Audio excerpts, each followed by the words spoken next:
And that's people don't like that because it might hurt some losers' feelings. But if you're not competent at something, what the hell are you so confident about? It's just a delusion. Well, you're literally going to have worse outcomes in the future. The Ten Commandments of Wealth went live on Easter Sunday. Join thousands of other people that made a commitment to a brighter future, to more prosperity, to brighter ways and better days. If you want to see the rest of this interview with this champion and many others, do yourself a favor. Click that link. I'll see you inside the Ten Commandments of Wealth. It's right over there. Click that link. Bunny, what should you do? Click the link right there. Do it now. Today I get to chat with Josh Miller. Josh won himself a Super Bowl with the Patriots, Super Bowl 39. I believe so. Believe so, not sure. I swear to God, I don't know. Enough it was highlights. in Jacksonville, and it was against the Eagles, and I was scared to death. Enough highlights in your career that I'm not sure which Super Bowl I won, but I got no, one. not enough. But just I guess once I have the moment done, I kind of put it away, and I don't even feel like that was me anymore. So you spent a decade or so with in the NFL. Yeah. You had Grey Cup championship with my friend Carlos before that. The greatest. Yeah. Yeah, and something I talk about. I've asked a lot of athletes to do interviews with me because the work ethic involved. That my clients they're interested in business. They're interested in making money, and many of them in entrepreneurship, many in investing. And I think there's some key fundamentals that every top performing athlete, any champion level athlete understands that are also fundamental things you have to know in business. That if for instance, people that want to be motivated all the time. So, Derek, sometimes I'm not motivated. What should I do? Something else. Yeah, anything else. But I'd love your take on some of those things, and I've kind of 10 thoughts like that I know we'll have. We'll come to similar conclusions because that's what it takes to be good at anything. But were you motivated every moment of your career to win championships in multiple countries, etc.? Not really. I wasn't motivated to do that. I just wanted to make the team. If you look at my career, I've got screwed more times than any human being ever trying to be successful in a sport. I got into a fight at a high school at a camp that I didn't start, so I lost a scholarship. I went to a junior college in Arizona, which was humbling. Then I go to Arizona, and my biggest thing is, listen, I was never really brought up with a religion, although my parents were Jewish, so I always said, well, at least I'm the best Jewish kid on the team, because there weren't usually a lot. Wouldn't you know it, at Arizona, my senior year, I lose out to a Jewish kid as a punter, as a frickin' punter. So here I am, I'm not even the best Jewish punter on the team. Adam Grand beat me out. So I'm like, that's unbelievable. So then, luckily, Adam Grand shanked a few balls the first half, and then I became first team All-American that year. I'm like, well, that's awesome. I'm going to be a professional football player. That's dynamite. I didn't get invited to the combines. That one draft, there were 6 punters drafted. I wasn't drafted. I'm like, how does this happen? And then I was going to go to L.A. to try to get into acting and soaps. And I was reading for Days in the Life and General Hospital at the time. And then my coach calls me and says, listen, there's a Canadian team that's starting. They're doing an expansion team in the States. Do you want to try it? I said, sure. I tried it and made it. And it just doesn't make sense how I made it. Everything I did was luck, but you kind of create your own luck. So I just stayed to it. When you put all your chips in and all your eggs in the basket, burn the boats, you hear back in the day, it's tough to compete against a guy like that. And that was me. I'm regardless of what I did, I failed many times in a lot of businesses and things of that nature. I'm a tough out. And I like to surround myself with guys that are tough outs, because those guys eventually make it. The people that I see and that got the luckiest in life tend to have a great work ethic too. They tend to be that sort of person that can burn those boats or there's a cubicle guy who can sit in a cubicle for 30 years, have his 401k, and have his steak every Friday and do all that. And God bless them, that's good, because you have to know what you are and aren't. I couldn't do that. Yeah. If I see good people, I put them together. If I have an idea, who do I know to get this thing? My biggest gift and greatest gift, I think, is just the Rolodex of not burning bridges. I don't burn bridges. I don't do it. You talked about the coffee and all that. I've hired people that I've watched for years that were in those places making coffees because I see how they deal with people. I'm like, listen, get out of there. I'll teach you what you need to know, the way you treat people, the way I see it. I've seen it for years now. I'll teach you what you need to know and go. I'm not a big diploma, where you're from, what's your school and all that. Unless you're my surgeon, I want to see you plastered with stuff behind the walls saying that you've been through 8 million schools. But other than that, I'm going to teach you what you need to know, and we're going to get after it because that's the team. I want them to be taken care of, want them not to look over their shoulders. I want them to stay in their lane of their strengths. And I try to do the same thing. It's just that I'm very, I can turn on a dime on thoughts and ideas. If I met you and you said something, I'm like, boy, I think we can do this. I'll show you what I can bring. You know what you can bring, and then suddenly we're off and running. That's as natural as it gets, and that to me was meant to be. Those are the best relationships in a business relationship or in any team endeavor. That if you had a couple people that had similar values and similar goals and differentiated skill sets, Yeah. that they could, you got a great recipe for. Those two people are going to be really good friends to the extent that they're Correct. similar values, similar goals, and can help each other get there, have those efficiencies and synergies. And they're not together. looking over their shoulder because they're such a peace. If you're in a workplace and you have such peace where you don't have to look over your shoulder, you don't have to, the person that you report to knows how to speak to you. They're not talking down to you. I'm a big round table guy. I'm that type of person. I think that environment is very, very healthy today, as opposed to Belichick. Let's scare the bejesus out of them and get them to perform. And when they're done, we'll kick them into the ditch and bring someone else in.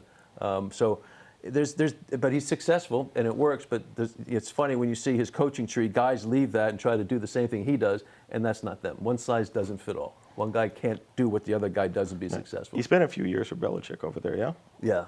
Yeah. Was any elaboration on that experience?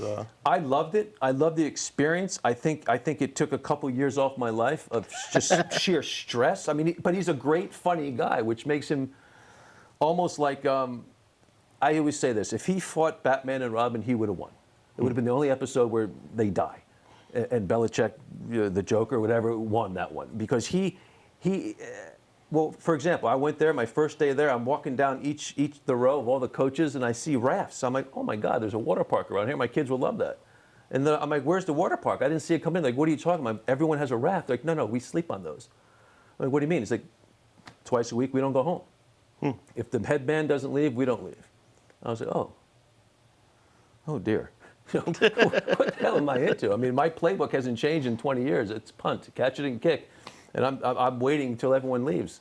It's an unbelievable one. He's so sarcastic. He can MF you and make you laugh at the same time. And when you can do that, you got something there. During we just won the Super Bowl in Jacksonville and against the Eagles. That year, after that, we meet back. Phillips, how many tackles did you have for us last year? First round pick. Well, coach, none. I was in college. That's right. McCarthy, how many catches and touchdowns did you have for us last year? Second round pick. None, coach. That's right. So, we win without you, yeah? Just, he sends that message. I mean, he gets rid of people a year, 2 years before he should just to do it. We were 9-1 at one point, or I want to say 11-2. And usually the day to bring athletes in is Tuesday, which is the athlete's day off. He brings them in Monday. So just to remind us, he's still looking in training. So we're in there working out, lifting and doing a light run. And in comes 30 guys, white guys, black guys, tall guys, skinny guys. Even this skinny little guy with cleats on his shoulders, he brings everyone in and walks them right by us to let us know, hey, we're still looking. When I signed my first contract there, Scott Pioli, I'll never forget this. It's such a cool line. I didn't think it was cool then. It kind of destroyed me. But he's like, listen, congratulations, you're now a Patriot. I'm like, awesome, thank you. What an honor. He's like, now my job is to go replace you. He got up and walked out. It's like, well, this is fun. So that's the mentality there. Coach Cowher, it felt like college, rah-rah, we're all in this together, we're family, da-da-da, in your face, screaming, spitting, hugging. And then I went to Nashville, and the name escapes me. What the coach? If you're relying on me for a name, you're having a bad day. It's not going to turn out well.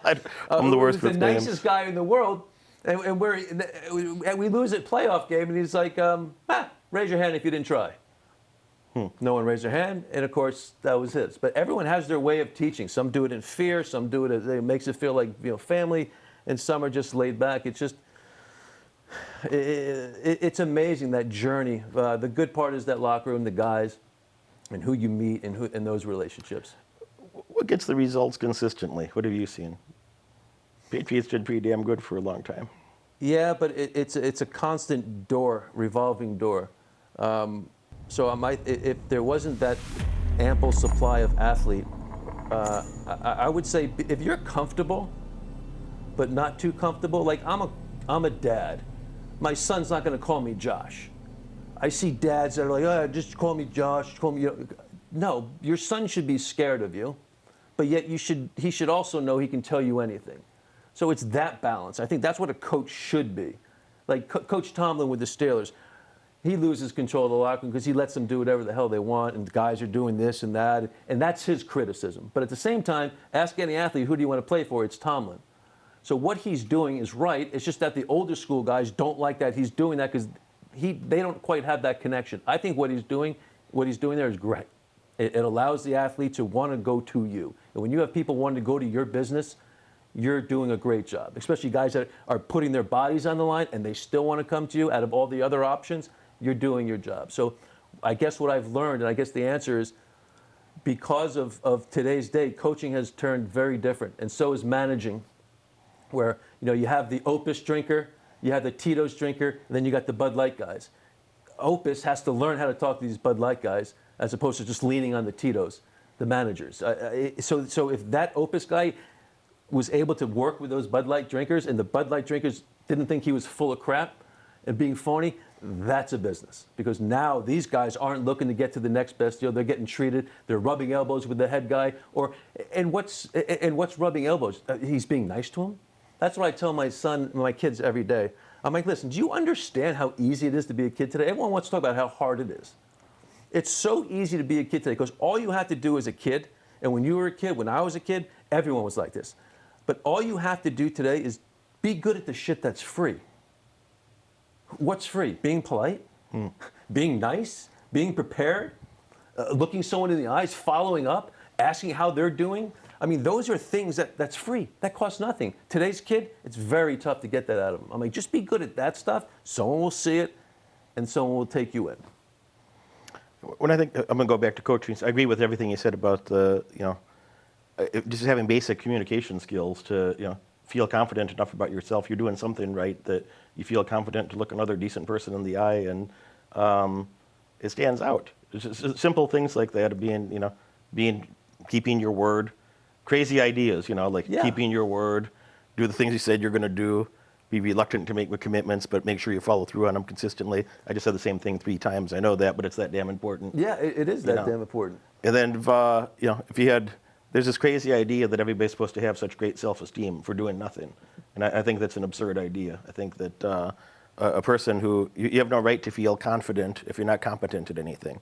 And that's people don't like that because it might hurt some losers' feelings, but it's just reality. Like if you're not competent at something, what the hell are you so confident about? It's just a delusion. Well, you're literally going to have worse outcomes in the future for such a crazy idea. And so here you are as a leadership in the business, and I mean, you tell your employees, listen, if you have ideas that can help this company, say them. Don't hide them.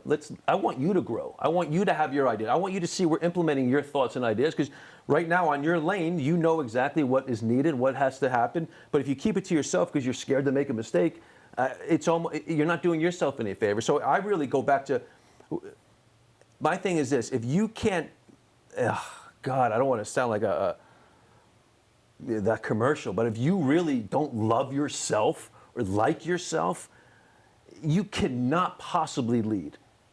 And because if you're afraid to make mistakes, once you clean up your shit and you're like confident in who you are, and you kind of trim the fat of who you surround yourself with, which is a great drill to do, like who actually helps you in life, who do you actually like to be around in life, and then you got everything. If you can cut those lines and just focus on you, and then you like you, okay, now what can I do? Then people read that, feel that, and vibe with you.